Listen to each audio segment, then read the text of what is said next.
All right, guys, and we are back. In the previous video, I showed you guys that on the stock C10, I switched the tires over to the stock Gladiator wheels and tires. I'm running a aluminum steering link now. So that was the first mod, if you will, is an aluminum steering link. As you can see, everything else still stock. No brass on it, nothing. Here's the fully modded C10. I stripped out the diff gear, so instead of buying a replacement, I just went ahead and ordered the Trill. I think it's like 23% overdrive little gear for the front axle. So that's kind of down, as you can see. Yeah. But anyways, purpose of this video today is we have the stock truck. All we have is a steering rack on it. That's the only thing that's been changed out. I've relocated the headlights to the body, and I wanted to make this a little bit more clear for you guys, because you guys might have tried it and said, oh, what the hell, like, can't open my body, you know, the cable's too short. So if you open this up, I'm just running a little extension, and it's like your basic, I believe this is a Futaba extension, and it's like maybe a foot long, but that's what I'm running. Plugs right into there, right up to your lights, and that'll just allow you to open and close your body. It's not too long. If you stuff it in there just right, it'll never fall out. You know. But we got some mods in the mail today. We have some, excuse me, some brass frame weights right here, or boulder bars, boulder sliders, boulder bars, weights, same thing. These also came in, brass knuckles.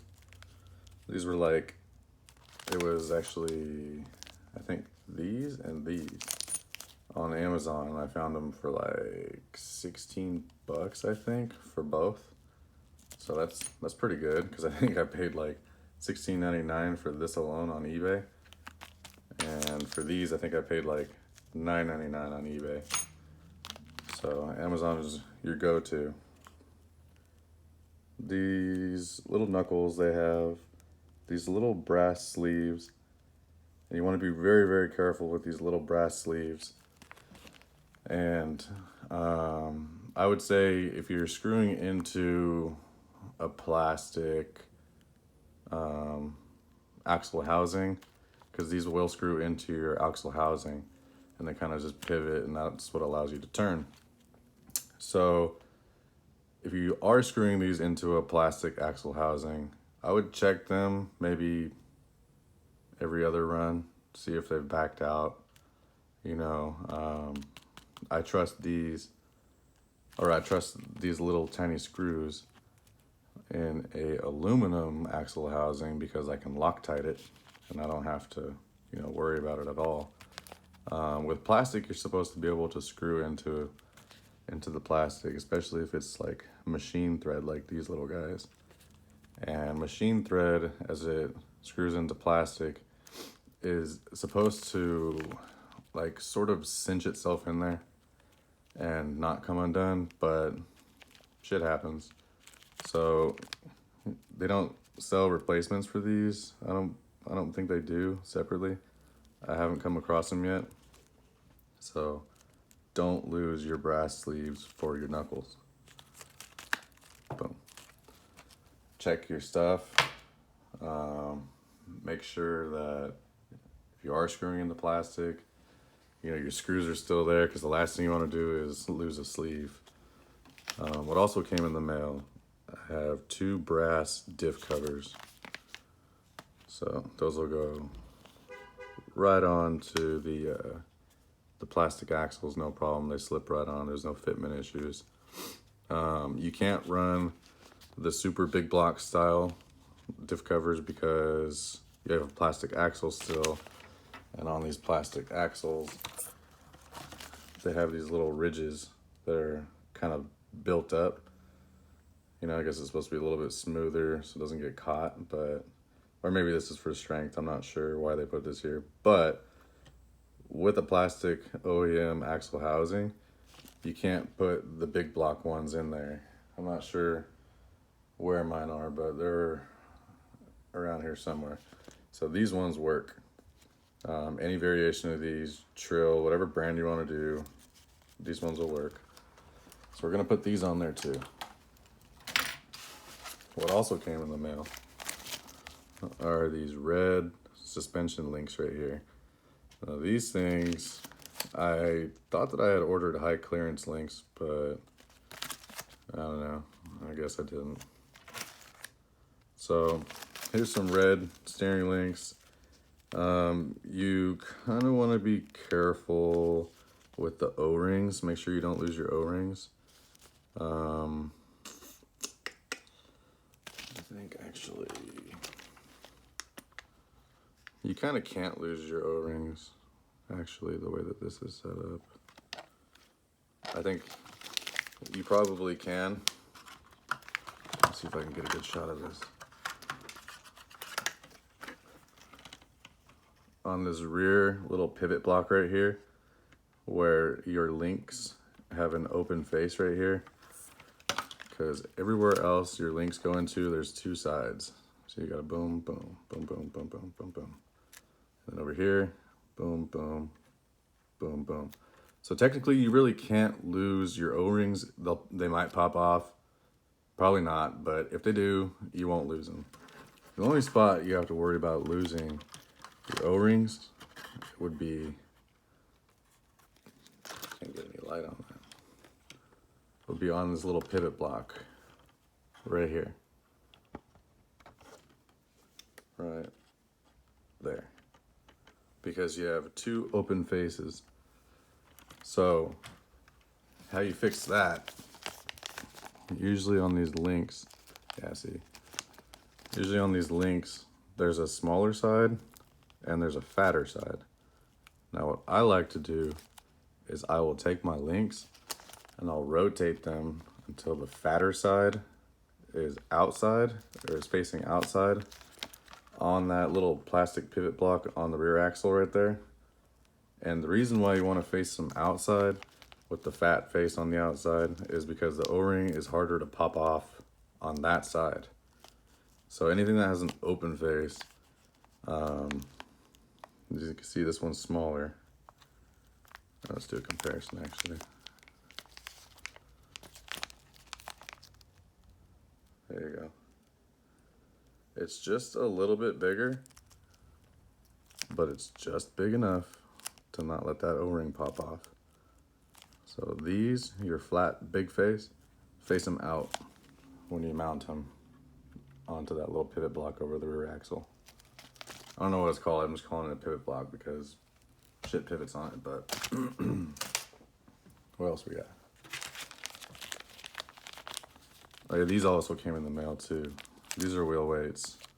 I don't know how many people use these, but I like to use them. They just slip right over the axle.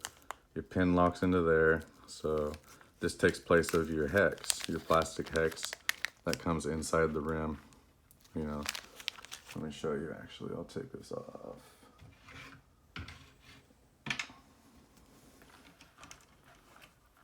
So if you have one of these cross wrenches laying around for your 10 scale RC cars or whatever, the smallest one fits right on there.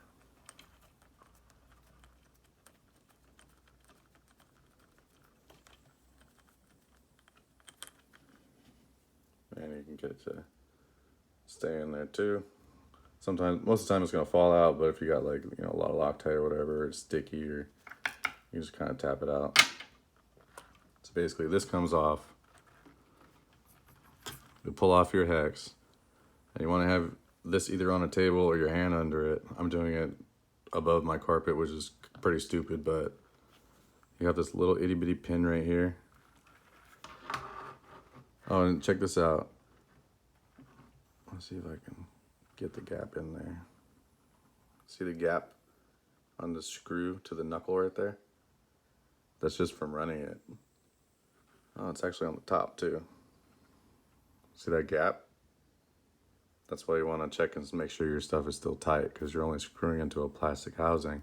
You can't Loctite it because it's plastic. So you have this little pin right here. You just want to make sure that little bugger is all centered. I'll set this down for a second. And damn, basically, this is how this works. It just goes right in place of your stock little hex that's on the axle right there that locks into the backside of the rim. Right there. So this, pretty straightforward. Line it up with the pin, slide it over the axle, make sure that it actually attaches, make sure your pin actually goes inside. What I like to do is give myself the most amount of threads when I'm trying to screw it back together. So I'll hold the weight and kind of pull out on the axle to extend it. Put my wheel back on.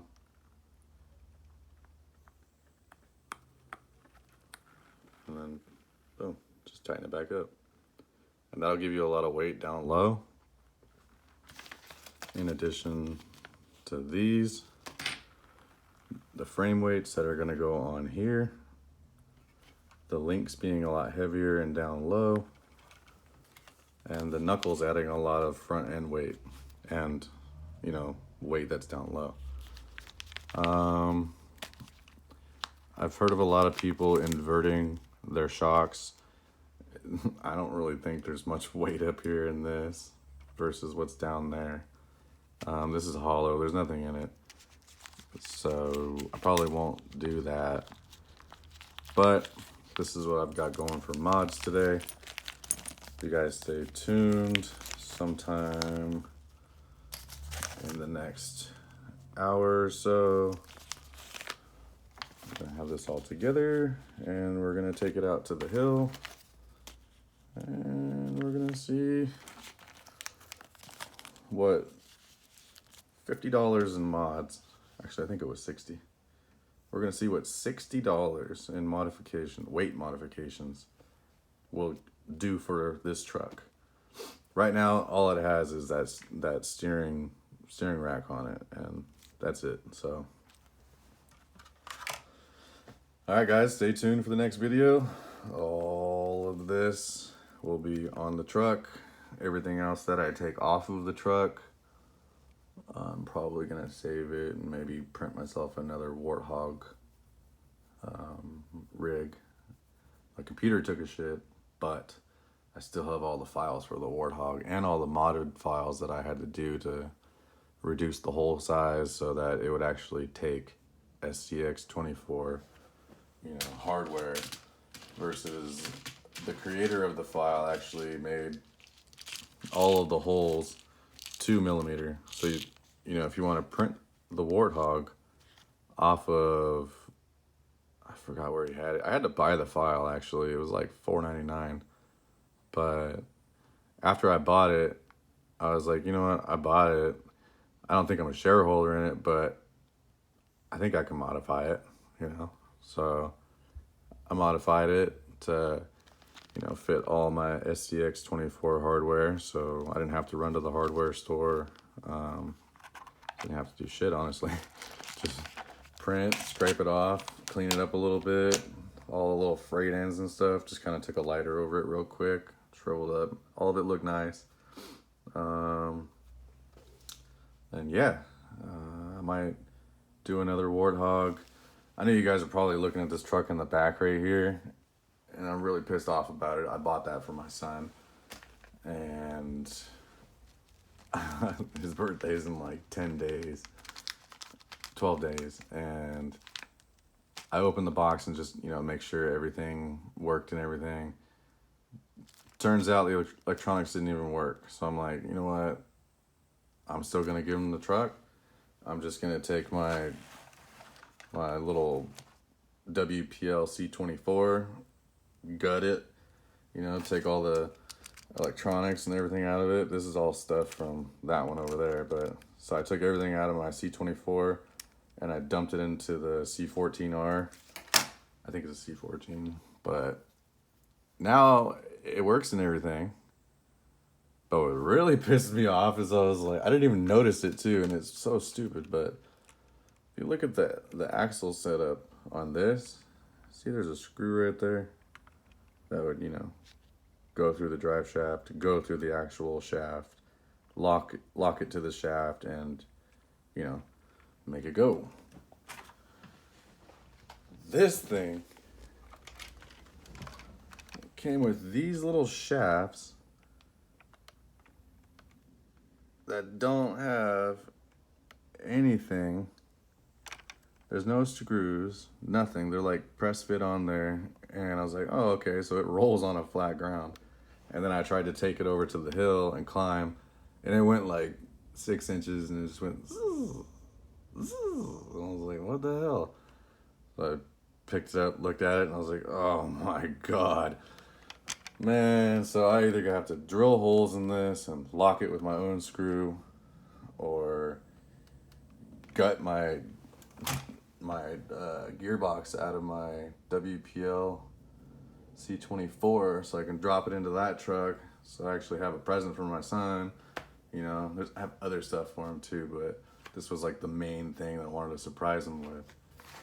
And it just sucks that somebody, you know, on eBay would just sell something that A, doesn't work in the first place, B, came with a messed up controller that's all janky and there's like stuff rattling around inside of it. So that's, you know, that's good. But, and then once you think you have it all done, you button it all up and there's just something so simple that you missed, and you're just like kicking yourself in the head for it, you know. You're like, Jesus, how could I do that? But it is what it is. I'll have it all ready and stuff, but I will have a WPL C24 that's gutted if anybody's interested.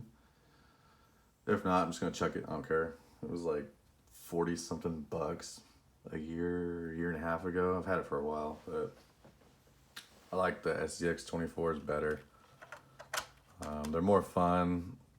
The hill that I'm on, these are so perfect for this, or for that hill. Those ones, they're a little bit bigger. 10 scale is just absolutely too big. You know, go find another hill. But 16th scale, it's decent. You're just kind of like, well, you know, that was quick. You know, and the 24th scale on that same hill, it's a lot of fun. You know, it's like a huge hill for a full-size truck, you know, versus a huge truck going over a speed bump, if that makes any sense. I don't know.